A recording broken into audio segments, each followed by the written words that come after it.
Welcome to Mr. Creepyofficial, where every story is a nightmare waiting to unfold. Don't turn off the lights.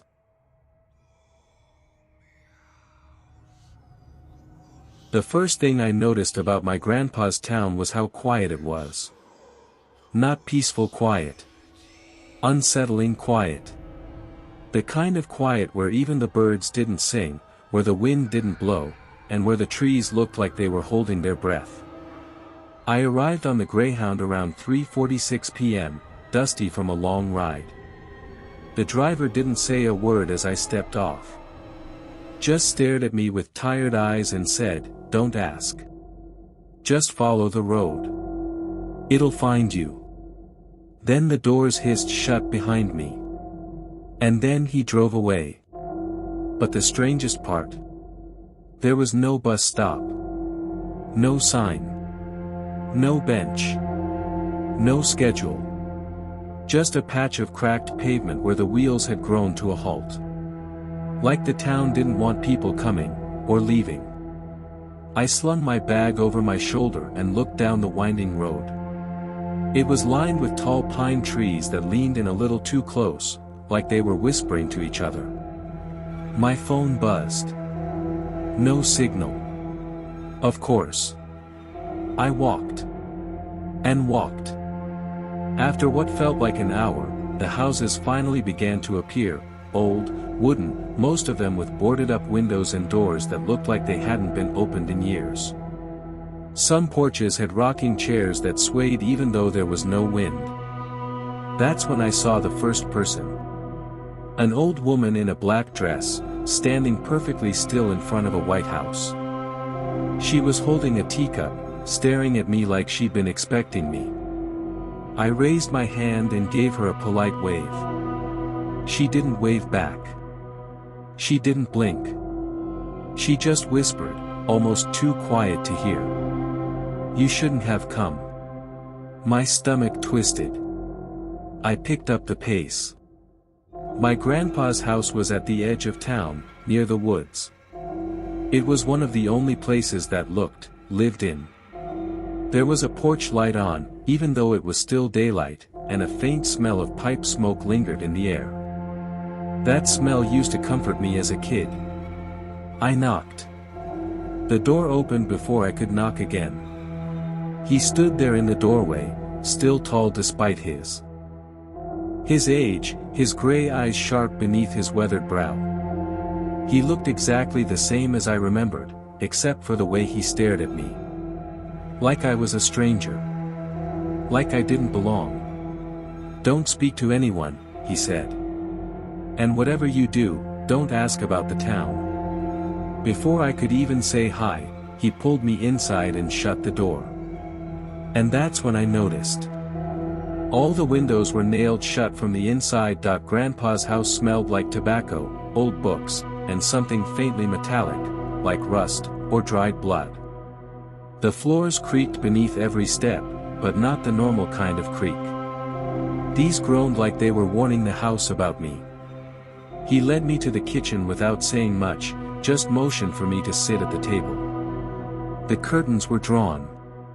Every window was covered with heavy fabric, some even stapled shut. He poured us both tea, even though I didn't ask for any. His hands trembled slightly as he set the cup in front of me. "You're here now," he said finally. "So we've got to go over some rules." I gave him a confused look. "Rules?" He didn't smile. "You want to survive here, don't you?" I didn't answer. I just nodded slowly.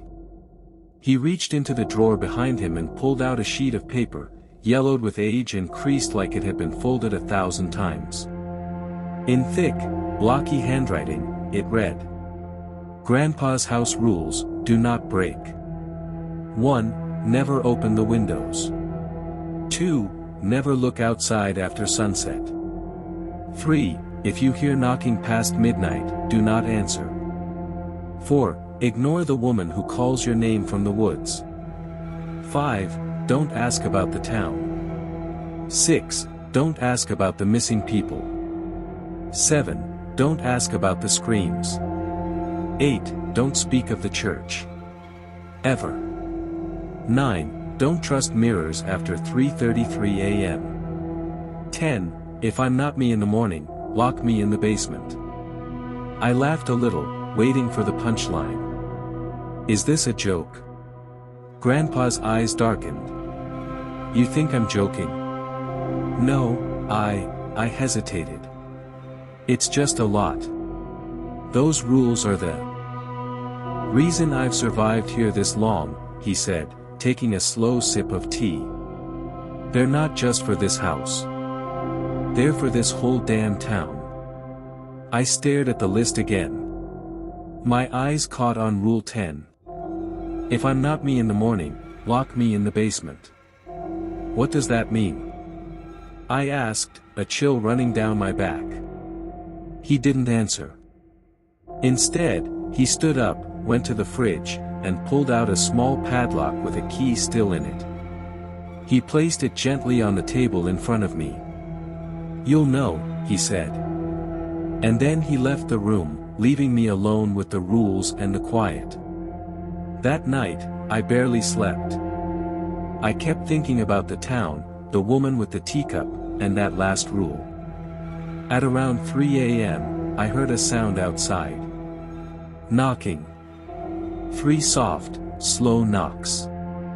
Then a voice, soft and sweet, like my mother's used to be.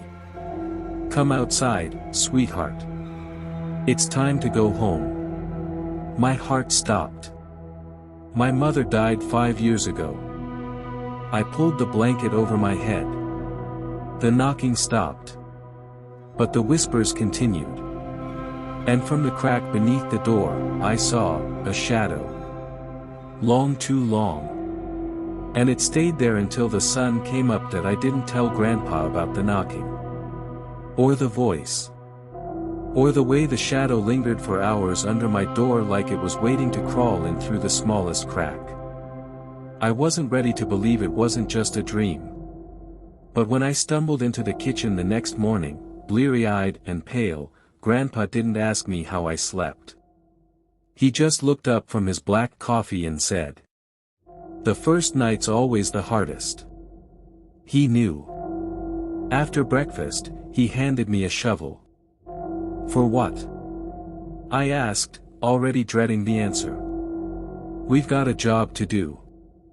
I followed him out the back door and into the woods. There wasn't a trail, we just walked straight into the trees like we were being swallowed alive. The deeper we went, the colder it got, even though the sun still hung high above us. Birds chirped at first, then stopped all at once. After 20 minutes, we came to a clearing. It wasn't empty. There were mounds. Dozens of them. Freshly turned soil. Each one marked with a crooked, handmade wooden stake. No names. No dates. Just symbols. Strange ones, twisted, looping, like they'd been scratched by a child who didn't understand language but still knew how to warn. What is this place? I whispered. Grandpa's voice was gravel. The town doesn't have a cemetery. My throat dried up. Are these people? He didn't answer. Just pointed to an empty patch of dirt. Start digging. I wanted to say no.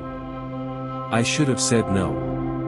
But something in his eyes made it clear this wasn't a request. So I dug. The earth was soft, like it had been dug up recently. Wet, too. And warm.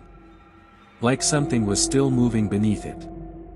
After a while, I hit something hard. I froze.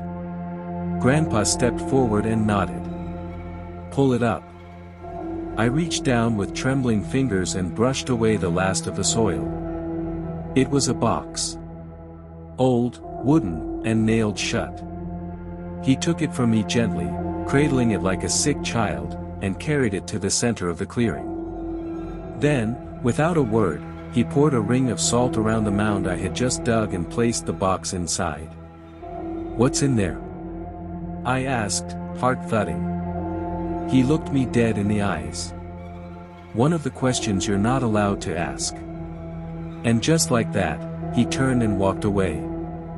As we left the clearing, I turned for one last look. But the mound I'd dug, gone. The soil was flat. The stake already in place. But the symbol on that stake, it looked like a screaming mouth. That night, I sat on the edge of the bed in Grandpa's guest room, staring at the rule sheet like it was a cursed artifact. I read it again. And again. Not because I needed to memorize it, but because every time I read it, it felt different, like the paper was rewriting itself the longer I stayed here. At 2:55 a.m., I was still wide awake. By 3:15, I started hearing the whispers again.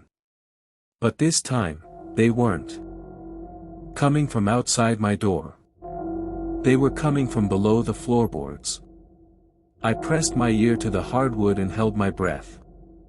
At first, nothing. Then, a giggling noise. A child's laugh. Quick. High-pitched. Echoing from beneath the house. I sat up fast, my spine prickling with ice. The basement.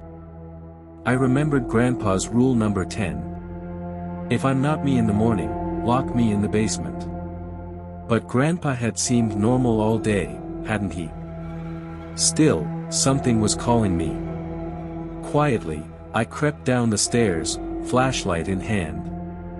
Every step creaked like a scream in the dead silence. The house felt wrong. Warped. Like it was listening. I reached the basement door. The lock still hung unused on the knob. I opened it. The smell hit me first, damp, moldy earth mixed with something sweeter, rotten sweet, like decaying fruit or a long-dead animal hidden in the walls. The steps groaned under my feet as I descended. My flashlight flickered, even though I just put in fresh batteries. Halfway down, I heard it again. A voice, soft as silk. "Wanna play?" I stopped. The voice wasn't Grandpa's. At the bottom of the stairs, the basement was darker than it should have been. There were no windows. No light. Just a rusted furnace, stacks of old books, and a metal grate in the corner of the floor. It looked like a storm drain. But we weren't near any roads. I knelt down beside it and shone my light through the grate. What I saw made my blood freeze. A face. Pale. Filthy. Eyes too wide, too shiny. A little boy. Maybe 10. But his smile, it split too far. The corners of his mouth reached almost to his ears. He whispered. "Your grandpa told me not to talk to you. But I don't like him." I staggered back. Who are you?" His grin grew wider. "I'm who they buried, before they learned to bury the box." Suddenly, the grate rattled violently, like something underneath was trying to get out. I ran. Up the stairs. Through the hallway. Into my room. I slammed the door and shoved the dresser in front of it. All night, I heard the scratching below. And faint laughter. In the morning, Grandpa was already making breakfast. He looked at me. Then down at the keys still on the table. Then back at me. "You opened the basement, didn't you?" I didn't answer. He nodded solemnly. "If the boy saw you, it's too late to pretend you don't know." "Who is he?" I whispered. Grandpa just stared out the window. "He was my brother." I stared at Grandpa, waiting for him to say more. But he didn't. He just sipped his coffee with hands that trembled a little more than yesterday. I finally broke the silence. "You said that boy, he was your brother?"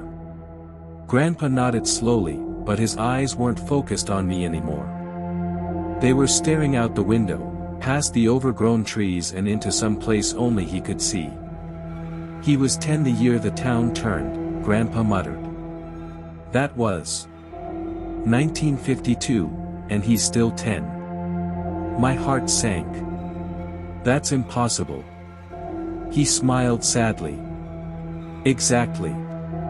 I felt the room tilt slightly, like my understanding of reality was shifting just a few degrees. "What happened to him?" Grandpa set down his cup. "That's one of the questions you're not allowed to ask." "Why not?" "Because if you understand, you're part of it. And once you're part of it," he shook his head, "the town doesn't let go." He stood abruptly and walked to the back room, the one he always kept locked. He returned a minute later holding something wrapped in an old red cloth. He unwrapped it on the table. A photo. Black and white. Faded. A group of children standing in front of the church on the hill. I recognized Grandpa, young and thin, but my eyes were drawn to the boy beside him. It was him. The boy from the drain. The same eerie grin. The same hollow stare. Except in the photo. Every other child's face was scratched out with something jagged. Only the boy's face was untouched. Clear. Preserved. He was the first one the town took, Grandpa whispered. The first they didn't let die. I sat down, legs shaking. What does that mean? Grandpa looked at me with eyes that had seen too much. It means this town feeds on memory. Pain. Secrets. And the ones we try to forget. They become permanent. I thought back to the box we buried. To the whispering in the walls. To the woman who called my name from outside. How many others are like him? I asked. Grandpa didn't hesitate. Dozens. Maybe more. Some are under the town. Some in the forest. Some in people's homes. I swallowed hard. So the town's haunted? He shook his head. No. Not haunted. He leaned in close and whispered. The town is alive. Later that day, I walked to the edge of the woods by myself. I wasn't sure why. Maybe I wanted to see if I could hear him again, the boy. But what I found instead was worse. A piece of paper. Nailed to a tree. Old. Yellowed. Written in the same handwriting as Grandpa's rule list. But it wasn't a duplicate. It was another set of rules. The town's rules: obey or vanish. 1. The church bell rings at 6 p.m. Don't be outside after that. 2. Never look at the statue in the graveyard after dark. 3. If you see someone in your house who looks like you, leave immediately. 4. Don't attend funerals. No one dies here. 5. If you hear your name whispered from the well, do not respond. 6. Never follow the children past the cornfield. 7. Burn this list after reading. I dropped the paper and backed away slowly. Because just beyond the cornfield, I saw movement. 6 children, standing still in a line. All of them staring straight at me. And none of them had eyes that I ran. I didn't care if the branches scraped my face or if I tripped over roots, I just ran. I didn't stop until I reached Grandpa's porch, heart pounding so loud I thought it might echo through the trees. I turned back once. The cornfield swayed gently in the windless air. But the children were gone. Grandpa didn't say anything when I burst through the front door and slammed it shut. He just lit his pipe, sat in his usual chair, and stared into the fireplace that hadn't been lit in days. They saw you, didn't they? He asked softly. I nodded. He didn't look surprised. They always do. They wait near the edge. Wait for the curious. You were lucky. They didn't follow you. I collapsed into the couch, still shaking. What are they? Those kids. Why don't they have eyes? He interrupted. Because they gave them up. What do you mean? He inhaled deeply from the pipe and exhaled a thin stream of smoke that curled like a noose in the air. There's a thing in this town. An entity, maybe. No one's seen it and stayed sane. But it lives beneath the cornfield, or behind it. Or in it. Depends who you ask. The children went in during a game of hide-and-seek. Never came out the same. I blinked. What did they see? He looked at me for a long moment before answering. They didn't see anything. That's the point. Later that night, I couldn't sleep. I kept thinking about the list I found nailed to the tree, the rules, the warnings, and those children with eyeless stares that still burned in the back of my mind. At around 2:17 a.m., I heard the sound again. The laughter.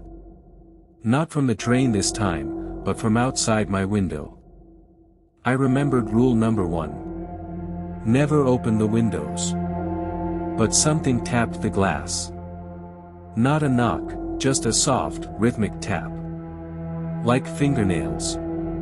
Or teeth. I stared at the curtains. They moved slightly, even though no wind stirred. Then a voice, small and giggling. Wanna play again? I backed away slowly. The light bulb in the room buzzed, and then burst, plunging everything into darkness. For a second, I saw the outline of something behind the curtain. Small. Child-sized. Then it crawled upward, its shadow stretching toward the ceiling. I shut my eyes. Covered my ears. Whispered over and over. This isn't real. This isn't real. But it was. Because when I opened my eyes, the window was open. And muddy footprints led into my room. I didn't sleep the rest of the night. Just sat against the door, holding the lock Grandpa gave me, waiting for morning to come. When the sun finally peeked through the trees, I ran to Grandpa, breathless. He didn't seem surprised. Was it the boy again? He asked. I shook my head. No. It was one of the kids from the cornfield. It got in. He sighed. Then it started. What started? He looked at me with haunted eyes. The town's choosing. The town's choosing. Those words echoed in my skull long after Grandpa had said them. I followed him into the shed behind the house, where he kept tools, jars of pickled things I didn't want to know about, and old wooden crates stacked to the ceiling. He moved a crate aside and revealed a hatch in the floor I hadn't noticed before. Without looking at me, he said. It starts when the town wants to keep you. I froze. Keep me. He yanked the hatch open. The stairs below disappeared into blackness, colder than anything I'd ever felt. You broke too many rules, he muttered. You saw too much. The town noticed. I backed away. You're not making sense, how can a town choose anything? He turned and looked me in the eye. This place isn't just cursed, kid. It's hungry. I didn't go down the hatch. I stayed out of the woods. I avoided the windows. I followed every rule from both lists. But it didn't matter anymore. Because the town had already seen me. That night, the air in the house was thick. Like breathing soup. My skin felt damp even though I hadn't moved in hours. And then I heard it again. Footsteps. But not from the hallway. From the ceiling. I looked up. There was nothing there, just wood planks and old nails. But I heard the slow drag of feet directly above me. Then something started whispering through the vents. I crept down the hallway, flashlight shaking in my hand. I was done. Pretending this was all in my head. I needed answers. So I opened the attic door. The stairs groaned. The flashlight flickered. And then I saw it. A figure standing in the middle of the attic, facing the corner. Small. Shaking. I raised the light and gasped. It was me. My back. My shirt. My hair. Exactly like I looked that morning. It turned around slowly, face slack and wet. No eyes. No mouth. Just smooth skin where features should be. Then it opened its skin. A mouth unfolded sideways from its face like a wound, and it whispered. You can stay. We just need your name. I screamed. Fell backward. Slammed the attic door and bolted down the stairs. Grandpa met me in the hall, rifle in hand. You saw it, he said. I nodded, too shaken to speak. He looked down the dark hallway. Then we don't have much time. Come morning, we burn the church. I blinked. What? The choosing always ends at the church, he said. And if we don't stop it? He looked at me, tired and broken. You'll be part of the town forever. And not in a way that leaves a body.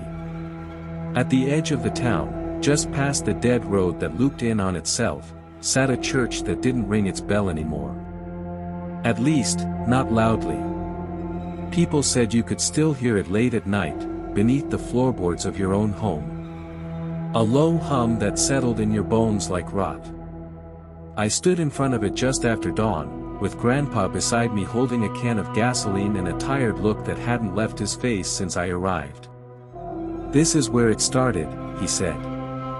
The town didn't used to be like this. Not until the pastor changed. I raised an eyebrow. Changed how?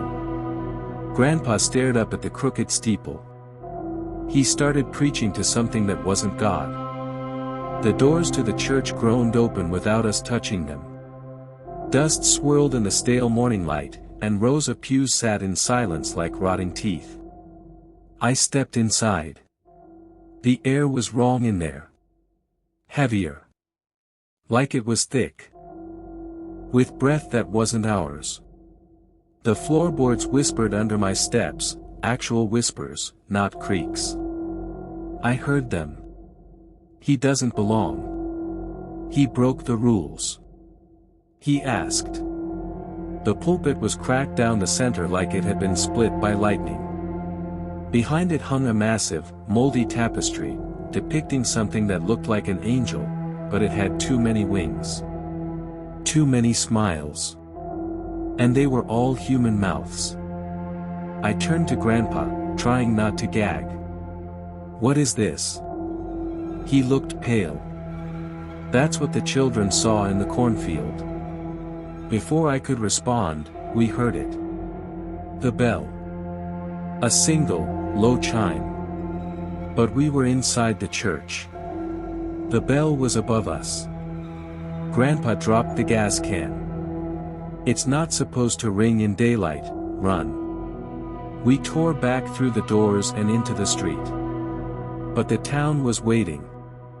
The sky had turned the color of spoiled milk, and the houses were watching. Their windows weren't boarded anymore.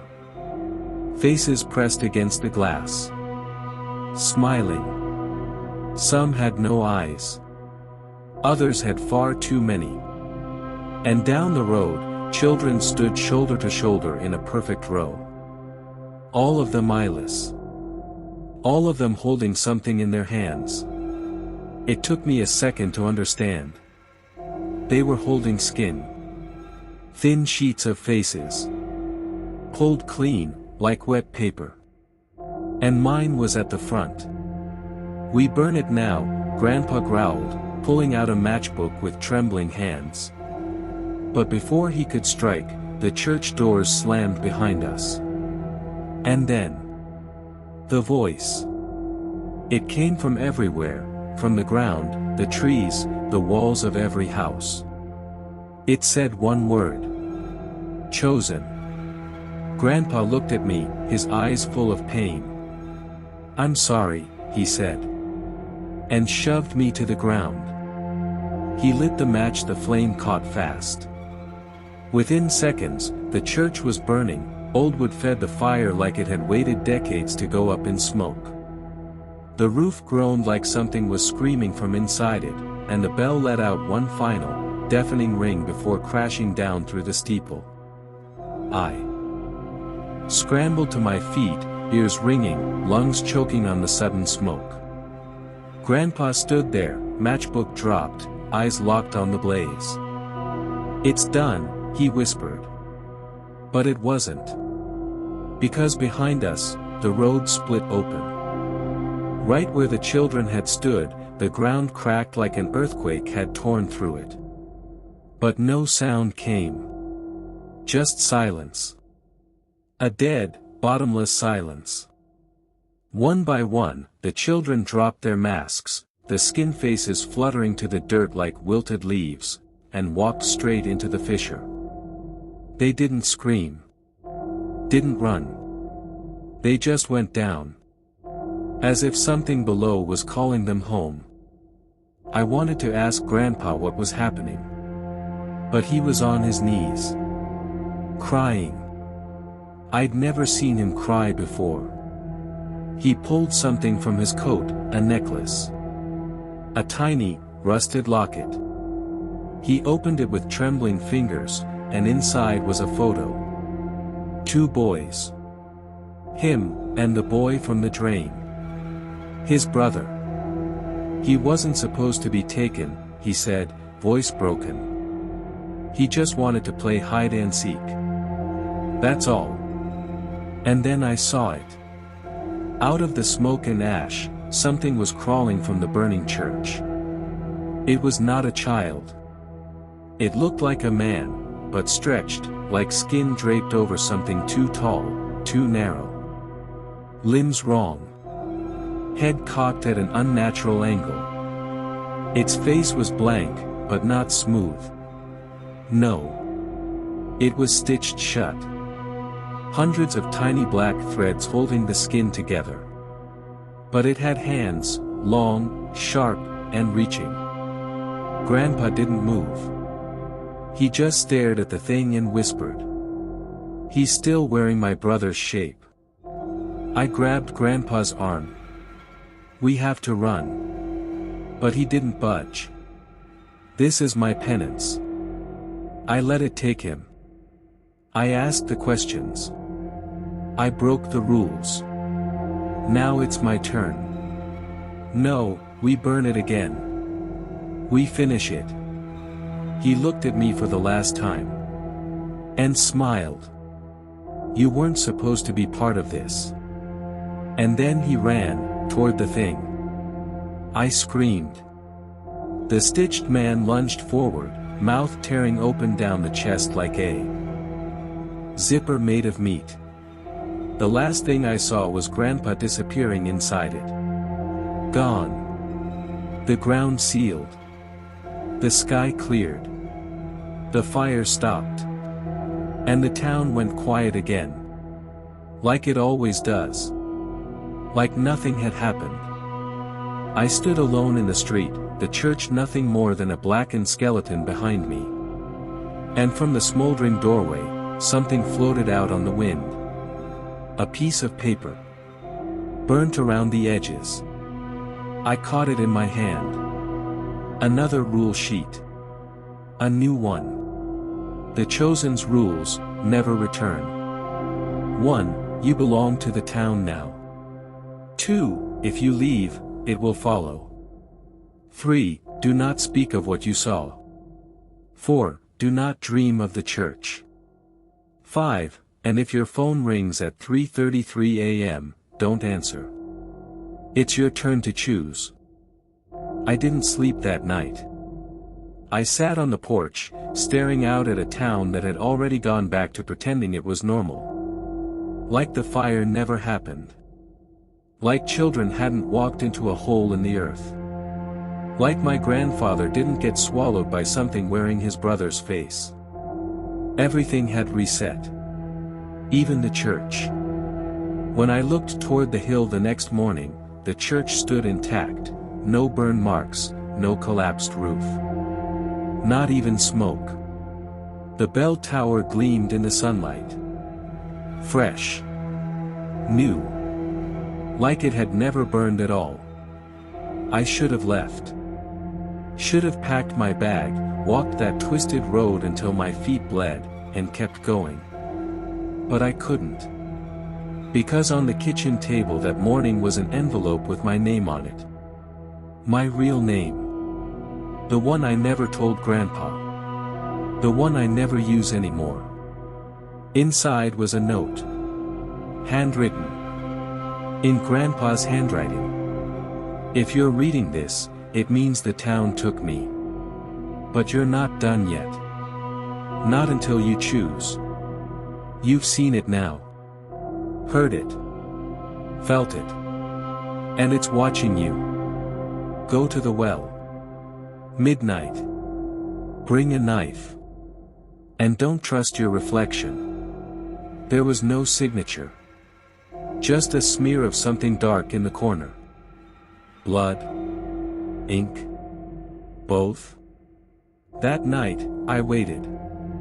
When the old grandfather clock hit midnight, I left the house, gripping the kitchen knife I had tucked in my jacket. The path to the well was overgrown, barely a trail anymore. The moon was high but flickering behind fast-moving clouds. The deeper I went, the quieter everything got. Until I reached it. A stone well. Ancient. Cracked. Covered in vines. It shouldn't have been there, at least, not where I remembered. But it was. I stepped forward. Looked down. The darkness was endless. And then. My voice came back up. Hey, it's me.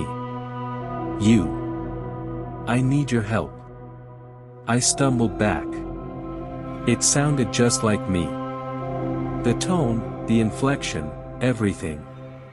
But it wasn't me. Then I remembered the list. If your phone rings at 3:33 a.m., don't answer. It's your turn to choose. But I hadn't gotten a call yet. My phone buzzed. I pulled it out of my pocket with shaking hands. 3:33 a.m. Unknown number.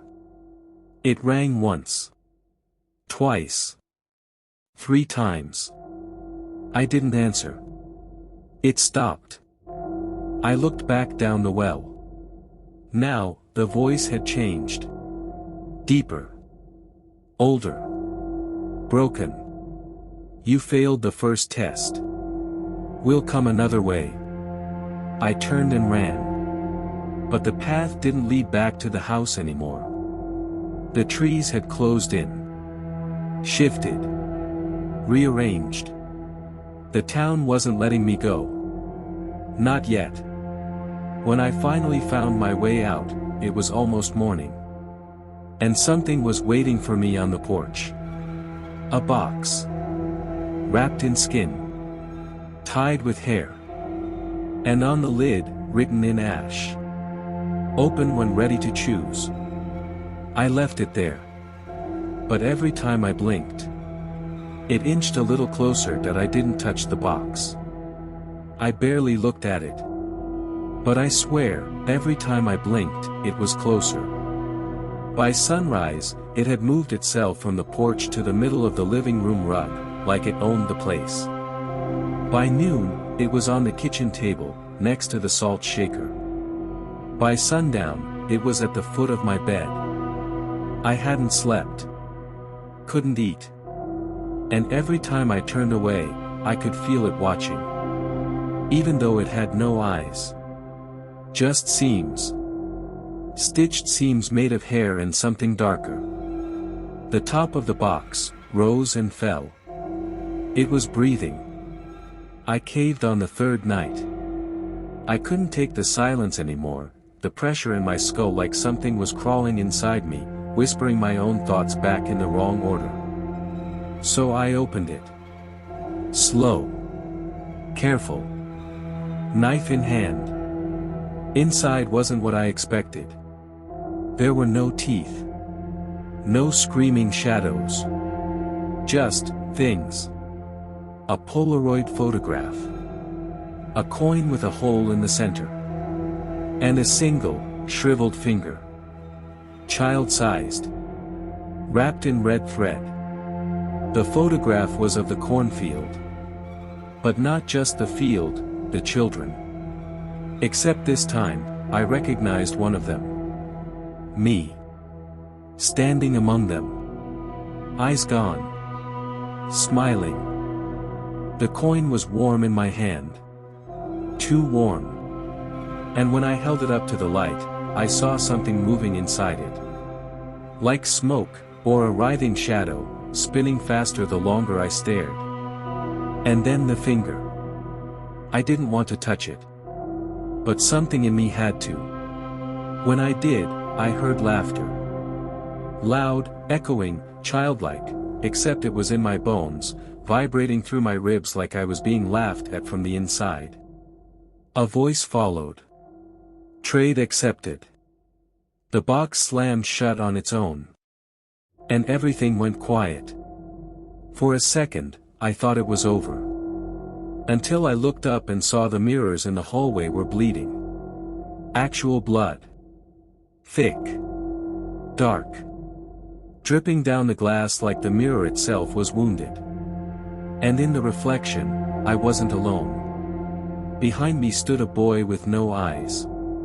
And beside him, Grandpa. But he looked wrong. His body moved like it was being puppet.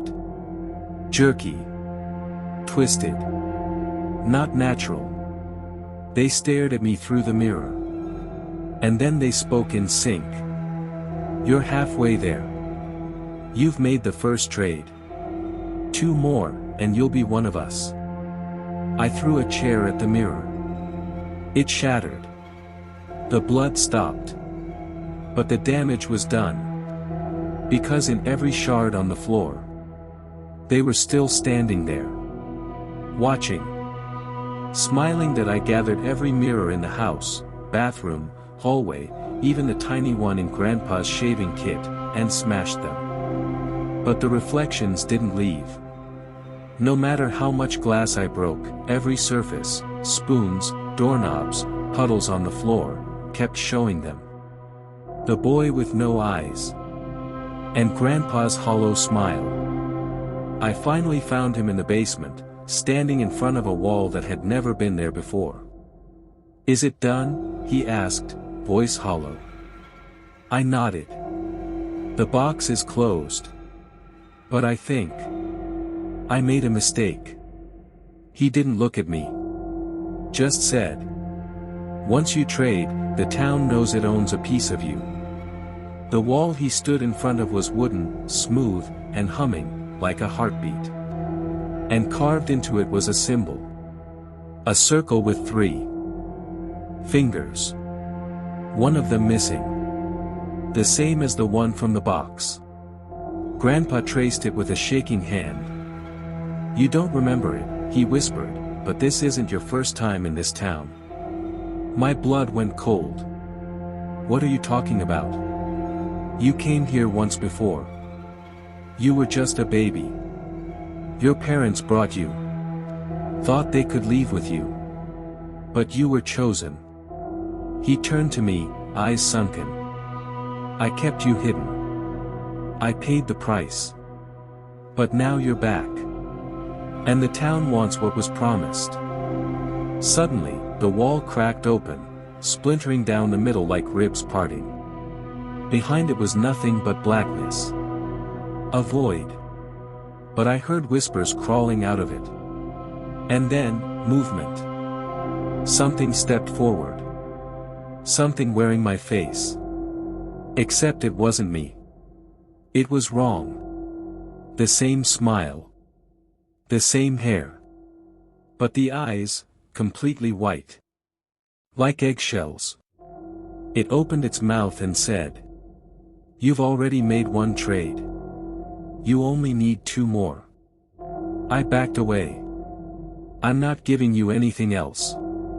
The other me tilted its head. "You don't have to. The town already knows what you'll give."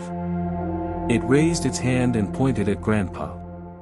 "No," I started, but it was too late. Grandpa gasped. Clutched his chest. He dropped to the floor, eyes wide, mouth open, and didn't move again. The whispering grew louder. The wall closed shut.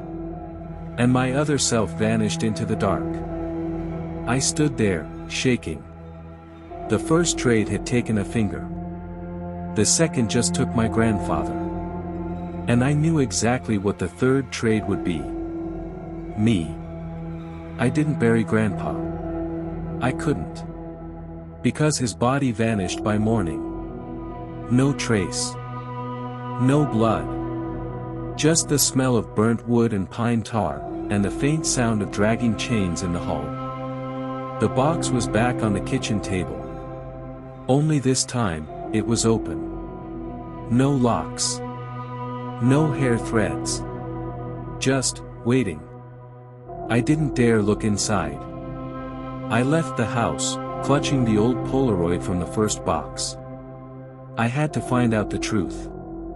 I needed answers. Because this wasn't just about my grandfather. Or the town. It was about me. I went to the only place left, the library. The one nobody used. The one they said was cursed. The librarian was blind. Or at least, she pretended to be. She never looked up when I entered. Just said, "You've got the box on you, don't you?" I didn't respond. She pointed a finger to the far back. "The red book knows your name. It's been writing it since the day you were born." I walked between the dusty shelves, the air thick with mildew and rotting paper. There was only one red book. No title. No author. But it opened by itself when I touched it. Inside were photos. Dozens. Black and white snapshots of me, some from this week. Some from before I was born. And others that hadn't happened yet. The final image showed me kneeling in the woods. Mouth sewn shut. Eyes missing. Surrounded by children with the same fate. The caption read, "The final trade, acceptance." I slammed the book shut and turned to leave. But the librarian was standing in the aisle. Her eyes were open now. And they were hollow. Just like the boys. Just like Grandpa's. "You were never meant to leave," she whispered. "Your family broke the pact. Now the town is correcting it." She raised her hand. And every book in the library screamed. I ran. Through the aisles. Past the shrieking paper and snapping shelves. Back into the street, where the entire town had gone still. No cars. No wind. No birds. Just people, standing in their windows. Watching. All with hollow eyes. I got home and the front door was wide open. The box sat in the middle of the living room floor again. But this time, it had something new inside. A mirror. And carved into the glass were the words, "One more trade, and you belong." I picked it up, and in the reflection, I saw myself. Smiling. Bleeding. Whispering.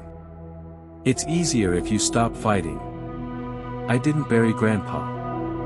I I shattered the mirror. Again. But my reflection didn't shatter with it. Instead, it stepped out of the shards. It stood in front of me, identical but wrong, skin pale as birch bark, veins twitching beneath translucent flesh. It looked tired. Or maybe starved. "I've waited," it rasped, voice layered, as if many mouths were speaking through it. "For years." I grabbed the nearest thing I could, a broken leg from a wooden chair, and swung. The blow went through it like smoke. The thing just smiled wider. "You'll come to the whisper tree. All of you do. Eventually." Then it folded inward like it was collapsing into a hole that didn't exist, and vanished. There was only one place Grandpa told me never to go. Down the old hiking trail behind the church, past the gravestones with no names, past the abandoned shrine. To the forest with no sound. Where the whisper tree stood. I waited until night. Not because I was brave. Because I was terrified. But if this town had its roots in something, I figured I'd find them there. The trail hadn't been used in decades. Every tree looked twisted. Wrong. Like they'd been turned around at the base. I passed a cross nailed into a pine. A single word carved in it, traded. Then another one. And another. Each cross older than the last. Until I came to a clearing, and saw it. The whisper tree. It was enormous. Tall enough to touch the clouds. Its bark was black and gnarled, bleeding thick sap that hissed when it hit the ground. Faces were grown into the wood. Human faces, some crying, some screaming, all watching. At its base was a hollow. A hole just large enough to crawl into. There was something waiting in the hole. Not an object. Not a monster. A memory. I stepped closer and suddenly. I was 6 years old again. Sitting in this very clearing. Grandpa beside me, holding my hand, whispering something into the dirt. And across from us, a woman. Pale. Dressed in a veil of moths. Her eyes empty. She held out her hand to me. I remembered now. I had taken it. I had made the first trade. Snapped back into the present, I fell to my knees. The ground beneath me pulsed like a heartbeat. I heard whispers in the roots. So many voices. "We watched you leave. You never should have come back. The town is waiting." I screamed, "What do you want from me?" The tree answered with a creaking groan, and something rose from the earth. A book. Bound in skin. My name burned across the front. And a note tucked inside read. "The final chapter begins tomorrow. Midnight. Come alone."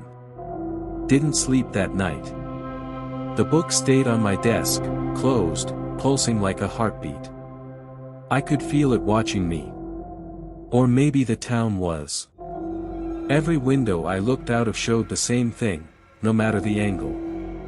The whisper tree. Even the one facing the back alley. Even the mirror in the bathroom. It had moved, closer. At 11:57 p.m., I stepped outside. The streets were dead silent. Not just quiet, lifeless. Even the wind was gone. The air pressed on my skin like wet fabric. The clouds above didn't move. The town was holding its breath. And every light in every house blinked off. One by one. As I passed them, their windows flickered with faces I couldn't see clearly. But they were watching. Waiting. At the edge of town, just before the trail, they were waiting for me. The council. I recognized one of them, Mr. Kilburn, the gas station owner. He nodded, eyes hollow. Another woman I'd never seen spoke. You brought the book. I held it up. She sniffed the air. You've remembered. Good. I want answers, I said, voice shaking. I want to know what the town is. What it wants from me. Mr. Kilburn stepped forward. This town isn't on any map. Because it's not just a town. He pointed behind me. And I turned. The whisper tree stood where the church used to be. Its branches stretched across the sky. Every knot in its bark had turned into an eye. Dozens of them. All blinking in sync. Watching me. Kilburn's voice shook. This place is a mouth. We're inside something ancient. And the trades are the only way it stays, asleep. My skin crawled. Why me? He looked down. Because you were promised. The day you were born. I stepped forward, book in hand. I won't trade myself. I'm not giving it my soul. A low rumble rolled through the ground. Kilburn didn't smile. That's not what it wants anymore. What then? He looked up, his eyes glistening with something that might have been pity. Or fear. It wants your name. At midnight exactly, the whisper tree opened. The bark peeled back like ribs splitting apart, revealing a swirling pit of shadows inside. I stepped forward, the book heavy in my hands. The voices inside the tree hissed. One final trade. One final seal. Give us your name. And you may leave whole. I opened the book. Inside were pages, hundreds, written in handwriting I didn't recognize, but knew was mine. It was my life. Every choice. Every moment. Every fear. At the end, a blank page. Waiting. I took the pen. And instead of signing my name, I wrote. This story belongs to no one. The book snapped shut. The tree screamed. Branches flailed. Eyes burst like blisters. The ground tore open and swallowed the roots. And then. Silence. The town exhaled. The sky turned blue again. I woke up in my bed. It was morning. The whisper tree was gone. The mirrors reflected only me. The town felt empty. Not lifeless, just free. I walked to Grandpa's room. The door was ajar. He wasn't inside. But on his bed sat the book. One final note inside. Some trades are worth breaking. But don't forget. The town remembers. It was the first morning in weeks where the birds actually sang. Sunlight streamed in like it had been waiting years to touch the town. I sat on Grandpa's bed, staring at the book. It wasn't pulsing. Anymore. Just still. Silent. But it hadn't disappeared. Neither had the note. Some trades are worth breaking. But don't forget. The town remembers. What did that mean? I went outside. People were back. Sort of.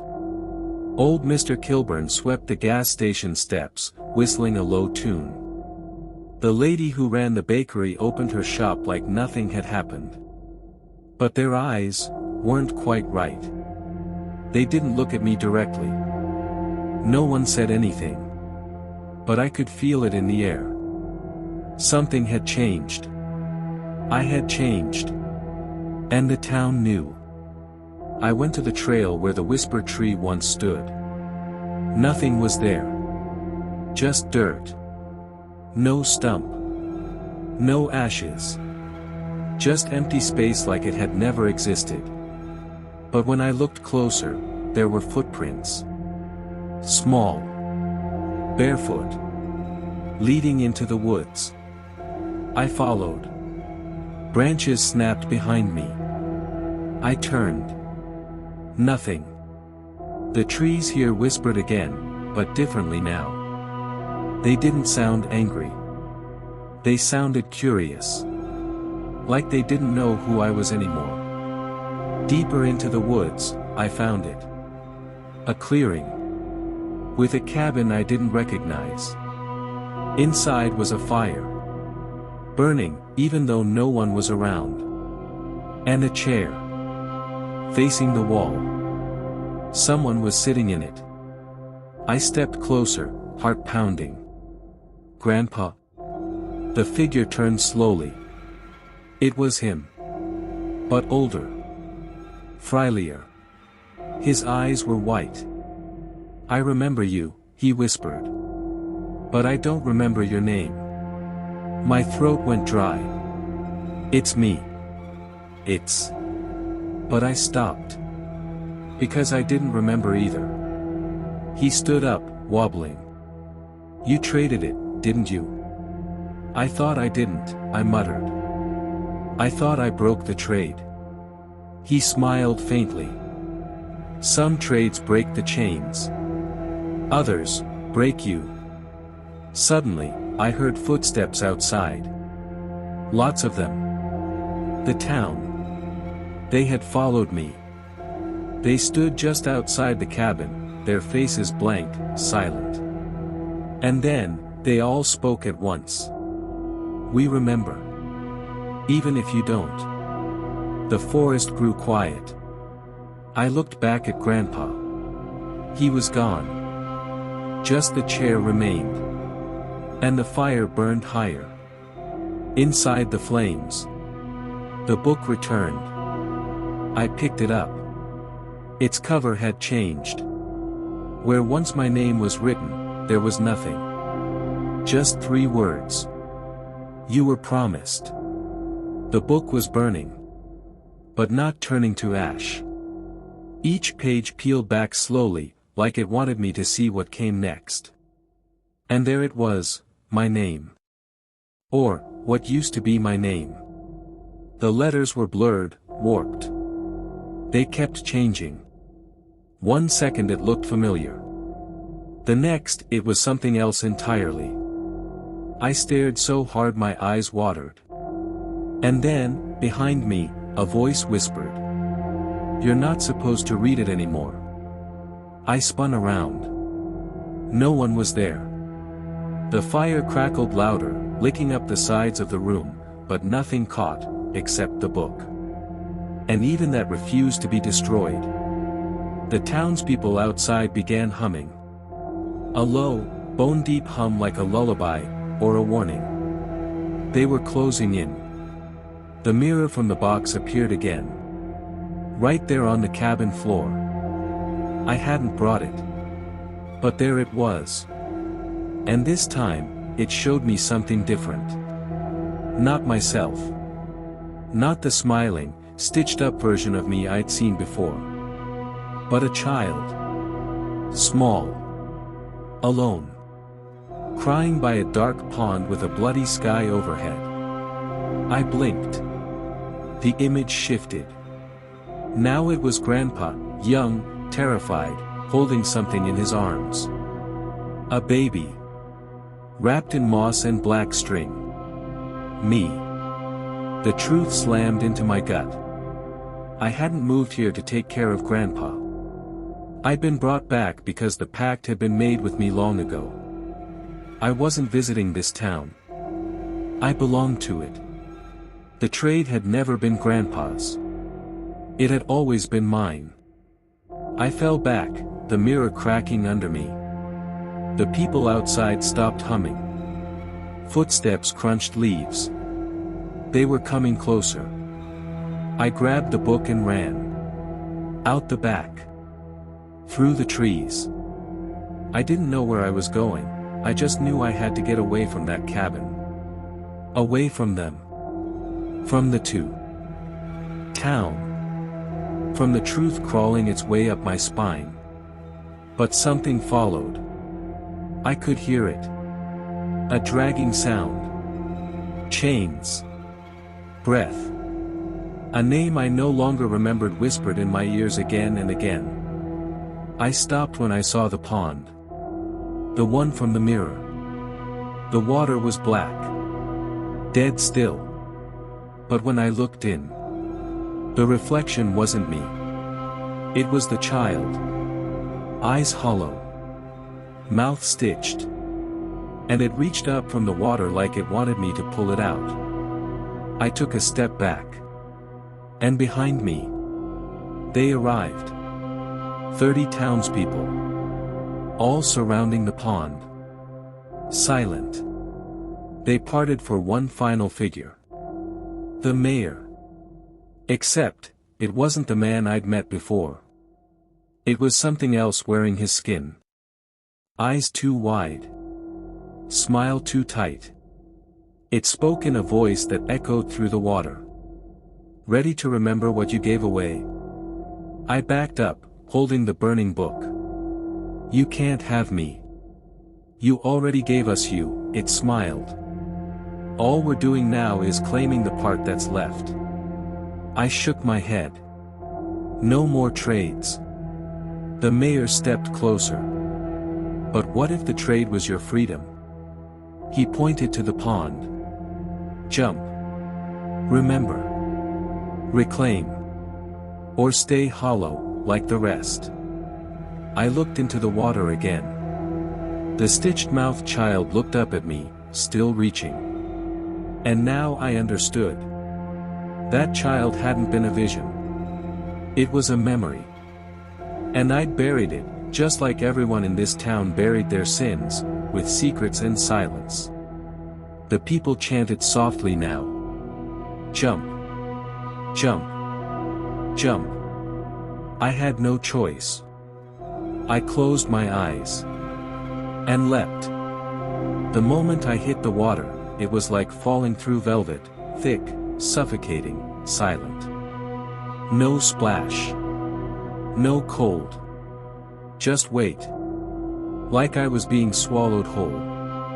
And I was. Not by the pond. But by everything I forgot.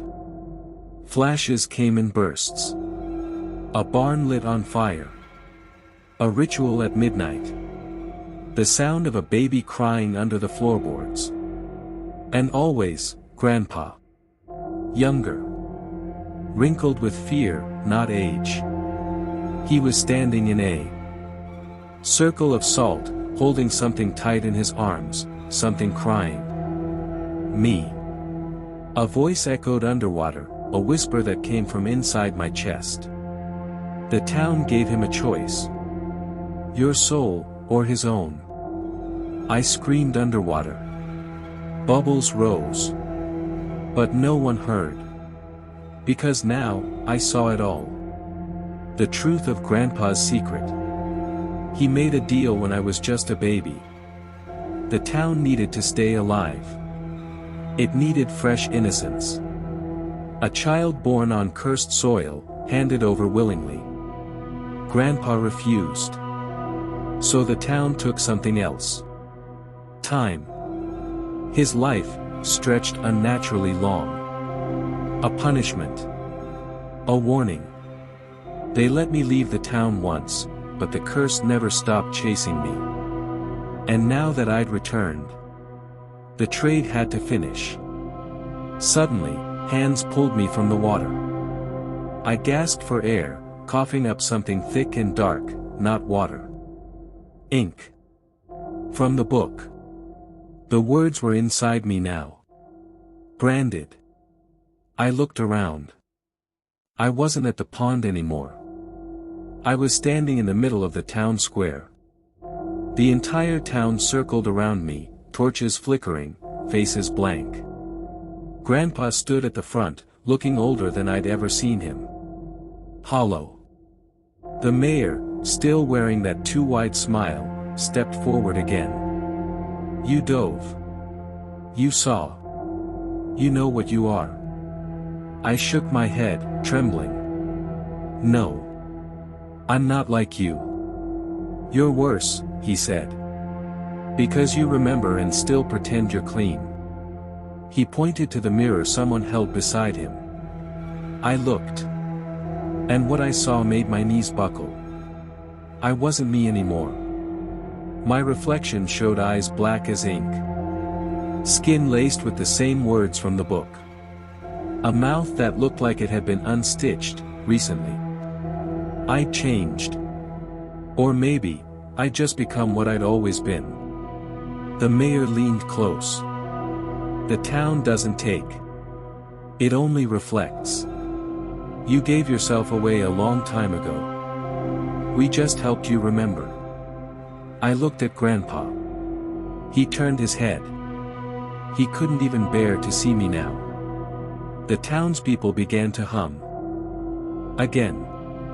That same lullaby of rot and sorrow. And slowly, they parted, revealing the steps to the town hall cellar. The place no one ever talked about. The place Grandpa warned me never to go near. The final part of the pact was waiting. The mayor spoke one last time. Every town has a heart. Ours beats in the dark. And then the ground beneath me split open. I was falling again. But this time, I knew. I wouldn't be coming back the same. I hit the bottom with a soundless thud. No pain. Just breath. Like the earth was exhaling around me. Slow. Hot. Rotten. I stood in total darkness, surrounded by stone walls that pulsed as if alive. There was no light, and yet I saw. My eyes adjusted far too quickly, like they'd always belonged to the dark. Above me, the cellar door sealed shut. I was alone. Except I wasn't. Something was breathing just behind me. I turned. Nothing. But the air moved like it was watching me. Like it was tasting me. And then, a low voice, older than memory, spoke from the shadows. You've finally come home. From the darkness stepped a figure dressed in rags soaked in soil. He looked ageless, rotting yet untouched. His skin was tattooed in the same symbols as my own arms now, etched in ink, pulsing faintly. His eyes were empty. But somehow, I knew who he was. He didn't speak his name. He didn't have to. He was the first. The original sacrifice. The boy from the photo. The one who disappeared in 1913. The town gave me to the dark, he said. And the dark kept me alive, to teach the next. He reached out a hand, and my chest burned with a searing pulse. You've tasted the truth. You carry it now. I didn't choose this, I croaked. No, he said. But your blood did. Your grandfather broke the pact. The town demands balance. You're the payment delayed. He led me deeper, past bones embedded in the walls, old photographs nailed into flesh like stone. Every photo showed a face that had once lived above. Now they watched down here. Silent. Trapped. Eternal. We came to a cavern where the ground pulsed, like a heartbeat. In its center, a cradle of roots, black and glistening, wrapped around a sleeping thing. Not a creature. Not a human. A shape made of faces. All the ones who disappeared. All the ones the town swallowed. And in the center, a child's face. Crying. Alive. Mine. The boy turned and looked at me from within the root womb. He mouthed one word. Remember. I staggered back. This isn't real. The first sacrifice stepped beside me.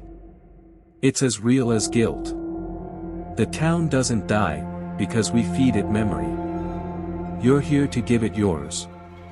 He handed me the book, the same one from the library. Only now it was warm. Wet. breathing. The final page was blank. The ink in my veins began to rise, leaking from my fingertips. "Write it," he said. "Your truth. Your blood. If you don't, the town chooses another. Another child. Another soul. Maybe one that still plays in your old schoolyard." He was threatening them. The kids. My cousin. Anyone. "No," I whispered. "You can't. It's not me. It's the town." The cradle opened its vines, waiting. The child inside began to scream.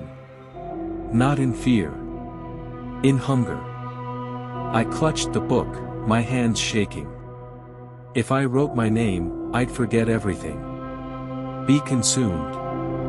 Be reborn into this place. But if I didn't, someone else would take my place. My hands hovered over the page.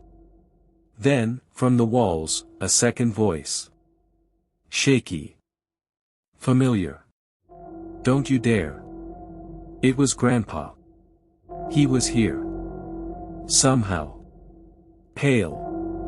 Struggling to walk, but holding something in his hand, the old photo of us. "You're not finishing what I started," he growled. "We end it now." I stared at him, unsure if he was real or part of the illusion. He held out a lighter. "Burn it," he said. "It's the only way out." The book hissed in my hand. The pages turned on there. Own, showing names, hundreds of them. Everyone who'd fed the town. Everyone who'd ever tried to leave. And now, mine. "Choose," the boy inside the roots whispered. "Write or burn." My hand moved. Not to write, but to grab the flame that lit the flame. The book shrieked. Not screamed, shrieked. The sound wasn't just heard, it dug into my skull, scraping behind my eyes like something trying to claw its way out of me. The ink that had flowed through my veins bubbled and boiled, trying to force my hand down to the page. But I held the lighter steady. The first sacrifice lunged at me. Grandpa met him midair, driving him into the wall with a strength I didn't know he still had. "Burn it," he bellowed. "Before the town wakes fully." I didn't hesitate. I threw the book into the roots. The flames licked across the living wood and the cradle caught almost instantly. The roots screamed, actually screamed, like they were alive, burning from the inside out. Black smoke twisted upward, thick and furious, filled with faces and words and memories that didn't belong to me. The town above us groaned. The stone walls shifted. Cracks split across the floor. The first sacrifice cried out, "You fool! You've undone the balance." Grandpa spat blood. Good. The root cradle exploded into ash. The child inside, my face, vanished in a burst of white light, like smoke being pulled backward into the void. And for the first time since arriving here, the air felt still. Quiet. Dead. We climbed out together, me and Grandpa, both limping, covered in soot and memories we'd never speak of again. When we reached the surface, the town was different. Silent, yes. But not oppressive. The fog had lifted. The houses weren't watching anymore. The eyes in the trees were gone. People stood in the streets blinking like they'd just woken from a long sleep. Some cried. Some ran. Others just stood there, unsure of who they were or what day it was. Whatever was holding them, whatever the town was feeding on, it was gone. We passed the library. The doors were wide open, pages scattering like birds in the wind. At Grandpa's house, the photo on the mantel had changed. It no longer showed just me and him. It showed the boy from 1913, smiling faintly, finally free. I packed my things. Grandpa didn't stop me. He didn't need to.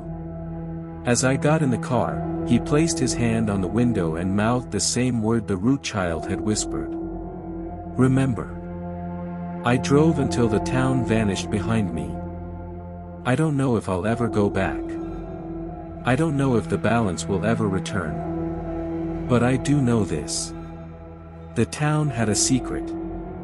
And now it has mine that I thought I had left it all behind. The fog. The whispers. The thing that wore my face. But you don't just leave a town like that. You carry it with you. I drove until morning, eyes bloodshot, mind cracked open. Every time I blinked, I saw the book burning, the roots writhing, and my own reflection screaming from that wooden cradle. At the gas station outside Coldwater, the clerk looked up at me and froze. You okay, kid? You look like someone I used to know. He handed me the receipt with shaking hands. From Ashfield? I asked. He paled. I didn't say anything. Back at home, my mom didn't ask about Grandpa. Didn't mention the bruises on my arms. Didn't even question why I came back a week early. She just said, "Did you remember to bring anything strange back with you?" And when I said no, she smiled in a way I hadn't seen before. Not loving. Not warm. Just relieved. That night, I heard footsteps in my room. Not creaking floorboards. Not the house settling. Footsteps. I turned the light on, nothing. But my closet door was open, and I never leave it open. And on the floor, something was growing. A small black root. The next morning, I checked online. No records of Ashfield. No town website. No census. No history. Even coordinates Grandpa wrote down, gone from Google Maps. Like it had been erased. Or like it never existed to begin with. But I remembered. And the town remembered me. That day, I saw him again. The boy. Not a reflection, not a dream, him. Sitting across the street on the swings of the empty park, smiling faintly. He waved once. Then he whispered something across the air. I couldn't hear it, but I felt it in my bones. That same word again. Remember. And that's when I knew. The town didn't die. It just moved. Into me that I started finding them around the house. Roots. Small, thin, black tendrils poking out from under the baseboards, curling across my floorboards like veins beneath skin. I tried to rip them up. They grew back thicker the next day. Mom stopped coming out of her room. I'd knock and she'd answer, but her voice was off. Hollow. Rehearsed. When I finally forced the door open, I swear it wasn't her inside. She was sitting straight up on the bed, smiling blankly, and the walls behind her were moving. Covered in pulsing, breathing vines. She turned her head mechanically. You brought it with you, she said. Then she laughed. But it wasn't her laugh. It was my grandpa's.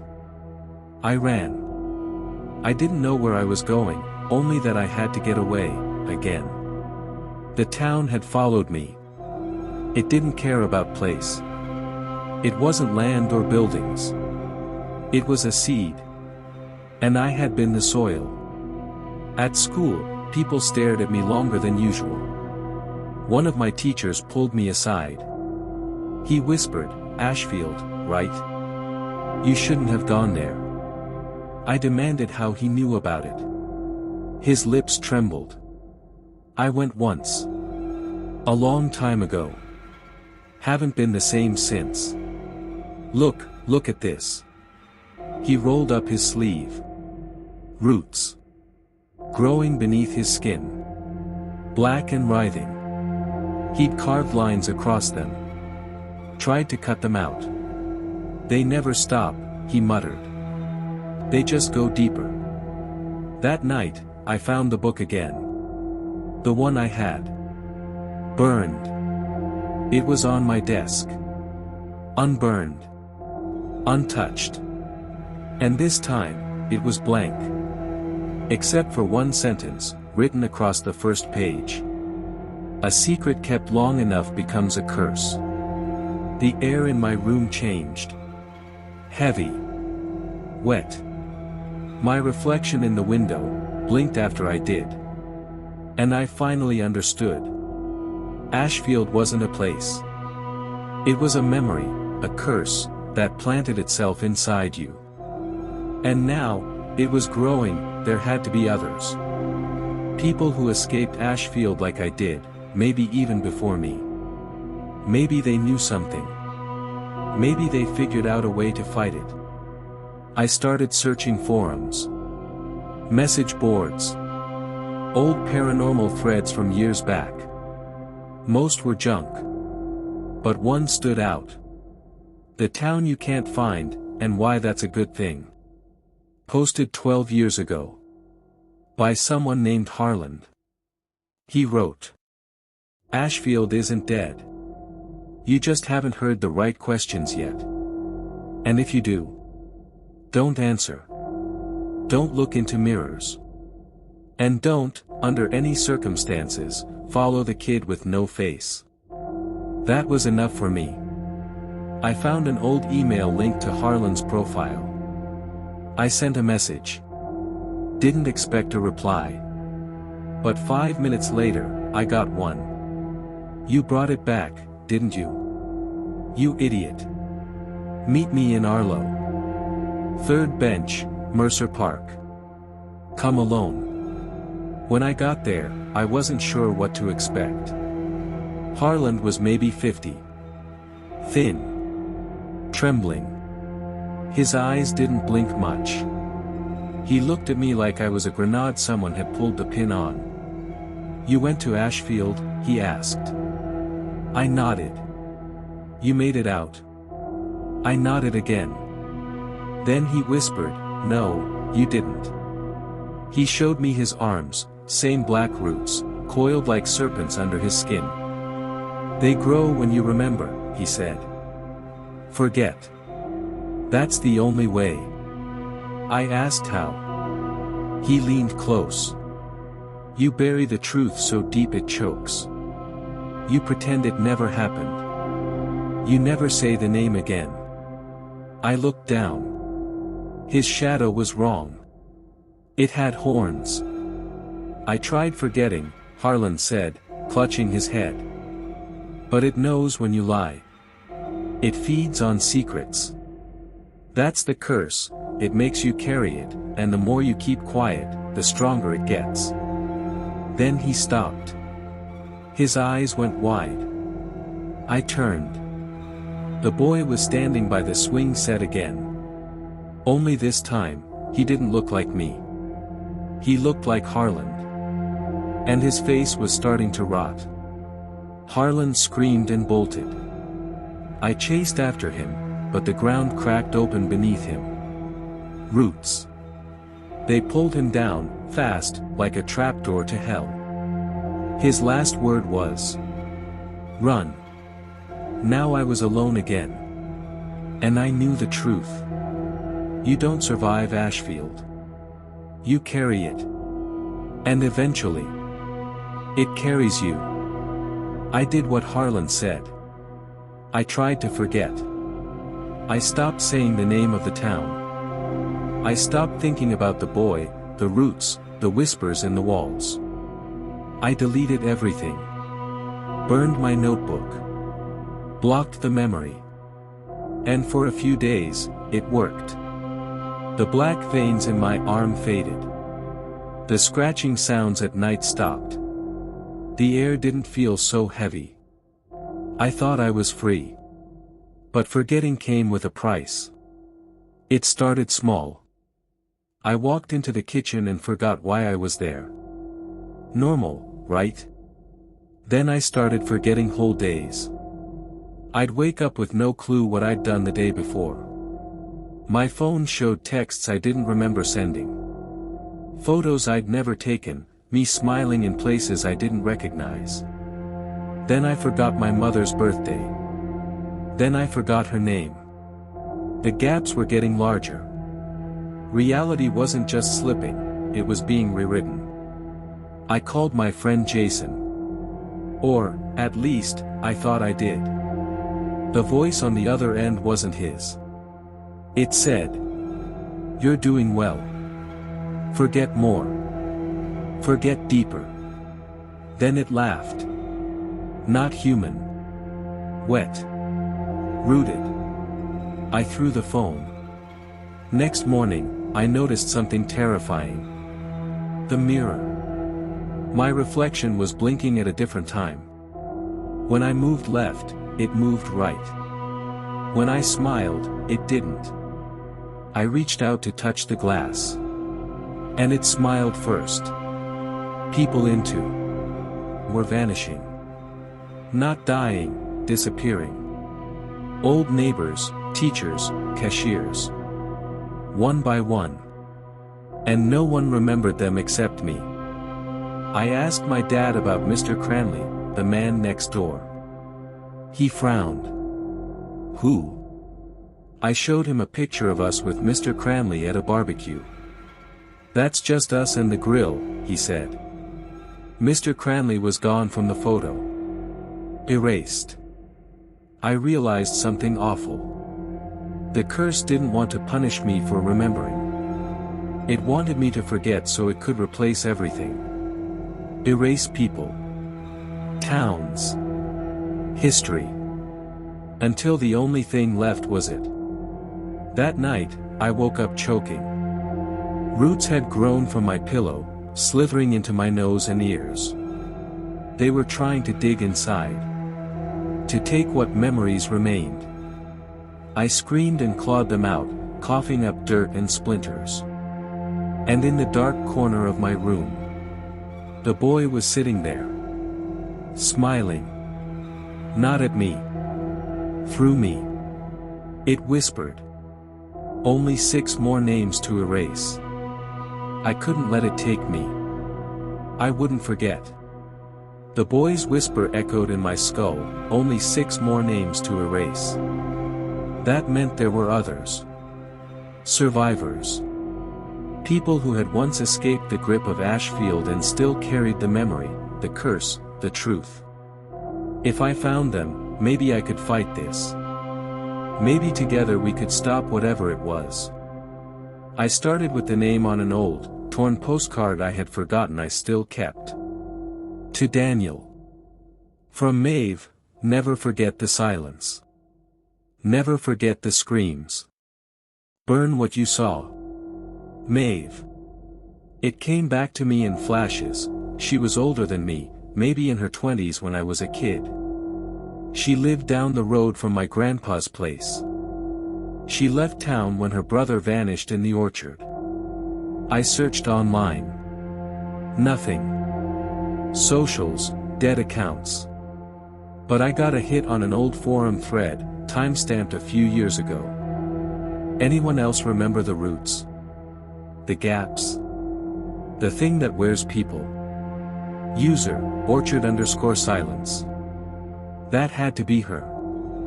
I traced the post to a rural address in Montana. Off-grid. No phone. I drove 2 days straight, terrified of sleeping. I didn't want to wake up with less of me. When I finally found the shack in the woods, I saw carvings in the trees around it. Names. Dozens of names. Some scratched out. Some too deep, the bark bleeding sap like tears. The door creaked open before I could knock. Daniel, she said, though I hadn't introduced myself. Her hair was silver now. Her eyes sunken. But she still had the voice I remembered. You came too late, Maeve whispered. She let me in. Her cabin was full of old journals, charcoal sketches, bones wrapped in cloth, jars of salt, ashes, and photos she had burned and taped back together. They found most of us. We tried to forget. They made sure we did. But some of us wrote it down, buried the truth where memory couldn't rot it. I told her about the boy. The roots. The whispers. She nodded. It's not a boy, she said. That's just the face it wears when it wants your trust. I asked her what it really was. She didn't speak for a while. Then finally. It's the leftover god of a forgotten place. A town built where no town should stand. It was fed by questions. By curiosity. By belief. So now it survives on memory. If you remember it, it exists. If you forget, it fades. But before it fades, it feeds. Suddenly, she grabbed my wrist. Her eyes were wide with terror. Don't trust reflections. Don't answer voices behind doors you didn't open. And never, ever, go back to Ashfield. It's waiting. I tried to ask more, but Maeve froze. Staring past me. Her voice dropped to a whisper. No, no, I burned you. I turned slowly. There, in the cabin's cracked mirror, stood the boy. He wasn't reflected. He was behind the glass. And he was waving at Maeve. Then. Crack. The mirror shattered from the inside. I turned, and Maeve was gone. Not a sound. Not a struggle. Just, vanished. In her place was a small bundle of roots, gently steaming, soaked in blood. Another name crossed out on the trees. 5 left. I fled Maeve's cabin as dawn broke, though the light did nothing to chase away the horror. Every mirror I passed along the road back, rear view, gas station windows, even puddles, I caught him. Watching. Grinning. And every time I looked directly, he'd vanish, but not before leaving something behind. My hands started to change. At first, I didn't notice. But while washing up at a rest stop, I caught it. My right hand looked younger. Smoother. Like it hadn't lived the last 25 years. Like it belonged to me as a child. Then, the voice came from the mirror behind me. For more, it said softly. I spun, shattering the mirror with my elbow, but in its shards, I saw movement still crawling like maggots under glass. I found a motel miles away, off a nameless exit in Kansas. The clerk was silent. His eyes hollow. Like he knew I wouldn't be sleeping. I locked the room, unplugged the TV, covered every mirror. I had to find the others. Maeve said we had written it down, tried to anchor the truth in ink, not memory. I dug through my old email backups. An old file shared by someone named Hollis99 popped up. Subject line, it's growing. Can't keep it out much longer. The attachment? A map. Ashfield at the center. 5 pins around the country. I zoomed in. Names I recognized only because I remembered not to forget them. Hollis, Grant, Elia, and Bennett. 4 names. 4 survivors. 1 pin flickered, Bennett's. Then disappeared. Just like Maeve. 3 left. I drove to the next pin, Omaha. A rusted trailer at the edge of a dried-up lake. The trailer's door was already open. A fan spun slowly above, even though there was no power.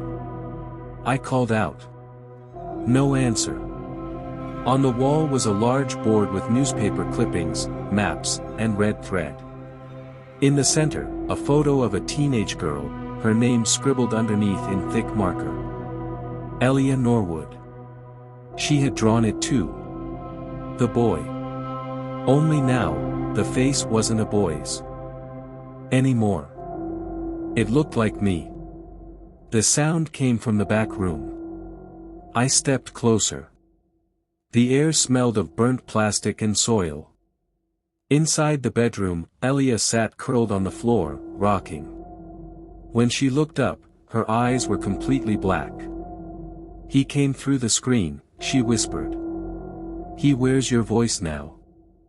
I reached for her, but her body spasmed violently, like someone was shaking her from the inside.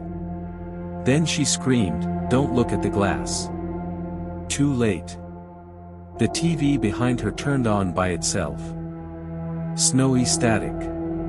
And then, my own face stared back at me, grinning. "You remember too much, Daniel." The screen cracked. Elia's body crumpled. And the name on the wall began to bleed through the ink. 2 left. I didn't cry. I couldn't. Every emotion I felt, it could use. Fear, grief, guilt, they were breadcrumbs back to me. I stepped outside. My reflection on the trailer's metal siding winked. This time, I winked back. And whispered, "Come and get me, then." Because if I was next on the list, I was going to make sure I took him down with me. I found Hollis living underground. Not metaphorically. Literally underground, in a concrete bunker built beneath an abandoned ranger station on the edge of Idaho. No GPS signal, no roads, no mail. Just forest and fog. I only found it because he let me. The old ranger station door was nailed shut. A crude symbol was spray-painted across the front, 3 slashes crossed by a single, vertical line. I'd seen it in Maeve's cabin, in Elia's trailer, even drawn faintly in the dust on my motel mirror. A warning? Or a trap? Behind the station, half buried under pine needles and wet earth, I found a steel hatch. It was open. A voice echoed up. "Come alone. No reflections." I removed my watch. Smashed my phone. Covered the blade of my knife in black cloth. And I climbed down. The bunker smelled of old books, gun oil, and damp stone. Hollis sat in a room surrounded by newspapers and Polaroids. His hair was white now, but his eyes still burned sharp. One look at me, and he raised a shotgun. "Say something only you would know," he rasped. "I was the one who dared you to break into the church basement. We found the door. You found the book." His eyes didn't soften, but the gun lowered. He nodded slowly. "Then you remember. That's worse. We talked for hours in the bunker. About Ashfield. About it." He had answers, but none of them were comforting. They called it a town, but it wasn't built like a town. The roads don't match any real grid. The homes, all prefabs, dropped in like props. My dad said it was always there, even before the highway connected it. Even before the war. And the well? The old one near the forest. It's not a well. It's a seal. Something's underneath that place, Daniel. Something that doesn't like being forgotten. He showed me the original blueprints. Not of buildings, but of boundaries. The town was designed as a circle, with every street aligning perfectly to lunar phases. The church in the center wasn't a church, it was a keystone. And under it? Names. Hundreds of names. Ours included. We were supposed to be its anchors, Hollis said. The kids. The ones who stayed. We fed it memory. But you broke the cycle when you left. He reached into a metal drawer and pulled out a thick, black notebook. Dusty. Burned along one edge. "This belonged to Bennett," he whispered. "He came here. A week ago." I stiffened. "He's dead." Hollis looked away. No, he said. He isn't. But he's not Bennett anymore. We flipped through the notebook. Pages of drawings. Symbols. Maps.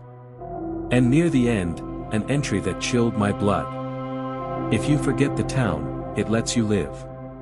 But if you remember and leave, it follows you. It becomes you. I look in the mirror now, and I don't see myself. I see Daniel. I slammed the book shut. There were only two of us left. Me and Hollis. And the boy in the mirror. He wasn't just watching anymore. He was moving. Every hour. Closer. Hollis began preparing his weapons. Salt, glass, pages torn from old Bibles. This thing plays with memory, but it hates reality, he said. We get back to the town. We break the seal. End this. I stared at the last photograph in the book. A photo of Ashfield, taken from above. Only, the photo wasn't normal. Under the buildings, under the trees, a shape was pushing up from the soil. A hand. As we packed, the bunker lights flickered. Static buzzed from a dead radio. And then, from the small, cracked mirror on the wall, came his voice. You can't bury what remembers you, Daniel. The mirror shattered. And Hollis whispered, it knows we're coming. We arrived at Ashfield just after midnight. The sky didn't look right. No stars. No moon. Just clouds that churned like boiling ink. The trees leaned inward, as if they were listening. The welcome sign at the edge of town no longer read Ashfield. The letters had peeled away, replaced with something carved deep into the wood. We remember. Hollis clutched the notebook. It's waking up. The streets were warped. The sidewalks slanted like melted wax. Homes leaned at impossible angles, windows cracked but glowing faintly from within. Not with light, but with movement. Something was shifting inside the glass.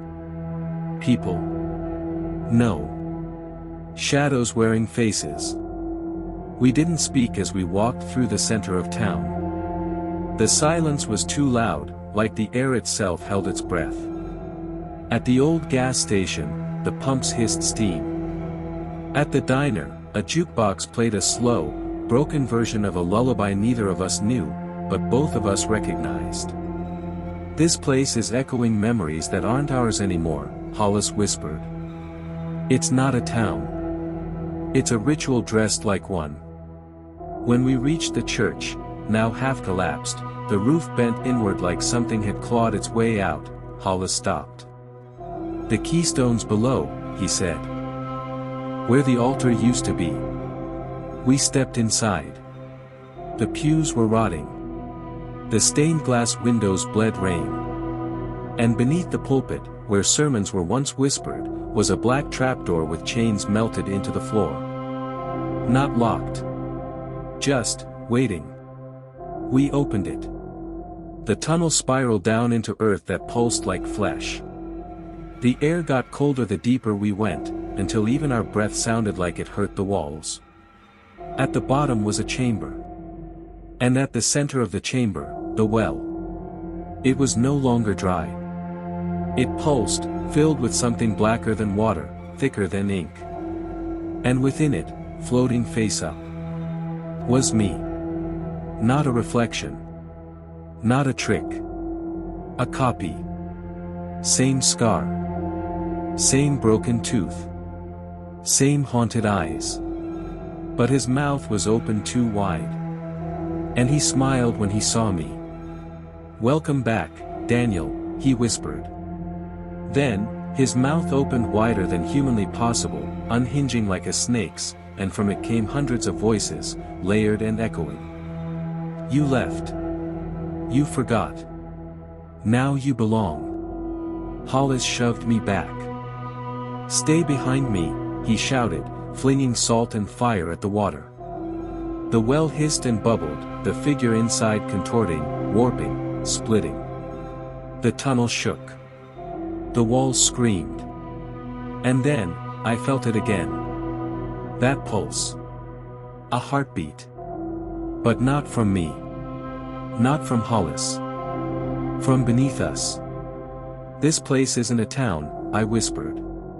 "It's a tomb." "No," Hollis said. "It's a womb." Something ancient stirred below. And the well cracked open. From inside crawled more figures. All of them looked like people we knew. People we forgot. Maeve. Bennett. My grandfather. And every single one of them stared at me. "You're the last key," said my double. "When you remember, we awaken." He reached for me. And behind me, Hollis screamed. I turned. He wasn't Hollis anymore. He had the same face. But his eyes were gone, replaced by spirals of ink. "You never left, Daniel," he whispered. "You only dreamed you did." The chamber spun. The voices grew louder. "You don't escape a memory, Daniel. You become it." I reached for the notebook. Ripped out the last page. It had a symbol. The same one carved on the ranger station. I pressed it against my chest and screamed one final word. "Remember." The world snapped like a string pulled too tight. I was falling. Then flying. Then. I woke up. In a motel room. Far from Ashfield. Alone. But in the mirror. He was still smiling that I didn't know where I was. The motel room looked ordinary, too ordinary. Beige curtains, flickering yellow bulb, a TV playing static even though it wasn't plugged in. The air smelled faintly of sulfur and old cedar. I still held the notebook. I had tried to burn it 5 times already. Matches wouldn't light. Lighters flickered and died. Even soaking it in the sink did nothing, it stayed dry. It wanted to be read. Worse, it wanted others to read it too. I stepped outside the motel. The sky above was wrong.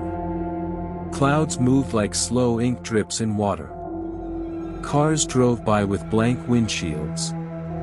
People walked, but none had faces. Not blurred. Just gone. Their movements looked practiced, like puppets. And every billboard, every sign, now said the same thing. "Ashfield is coming home." I turned and ran. Somehow, I was back on my childhood street. Same houses. Same swing set. Same cracked sidewalk. But something buzzed under the surface. The houses watched. The grass moved without wind. And at the end of the street stood my grandfather's old house, the one that burned down years ago. Except it wasn't burned. It looked perfect. Just like I remembered. I stepped up to the porch. The wood creaked in a familiar way under my foot. The screen door squealed. Inside, everything was exactly as it had been the day he disappeared. Even the coffee cup on the table was still warm. I wanted to run. But the notebook hummed in my hand. I followed the pull. Down the hallway. Past the kitchen. To the cellar door. Except, there had never been a cellar door in this house. But now there was. Wooden. Blackened. And covered in the same symbol from the notebook, the spiral with the eye in the center. The air around it breathed. I opened it. Cold air poured out, damp and heavy like breath from a deep lung. Steps descended into a darkness that felt alive. I went down. 1 step. 2. Free. The door slammed shut behind me. Down below, the hallway twisted. The walls were lined with old photos of people from Ashfield, but their eyes had been scratched out. Candles flickered along the walls. Each flame whispered, "Remember. Remember.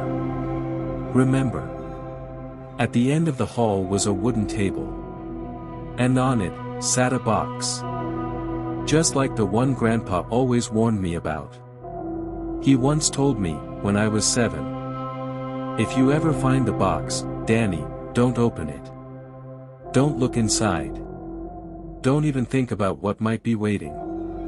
I lifted the lid. Inside, was my own face. Rotting. Grinning. Whispering. "You're almost done." Then it opened its eyes.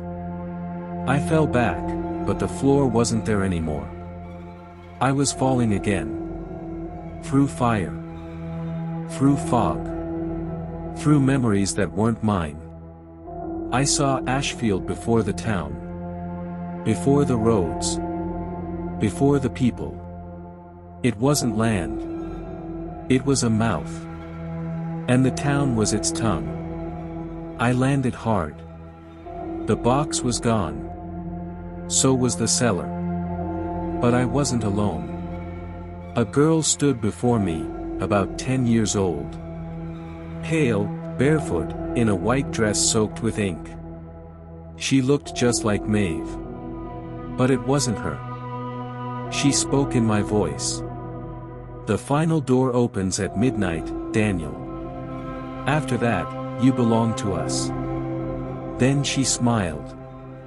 And hundreds of hands reached from the walls. The hands grabbed me. Not like grabbing, more like claiming. Fleshless. Cold. Endless. I couldn't scream. Couldn't move. Couldn't think. But I could feel. The memories of the town flooded through me like boiling water. The missing people. Swallowed. Not gone. Stored in Ashfield's memory. The spirals carved into the wood and stone. They weren't symbols.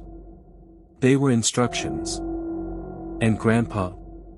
He never left. He was the first sacrifice. The one who agreed to feed the town, for 100 years. And time just ran out. A loud crack shook the air.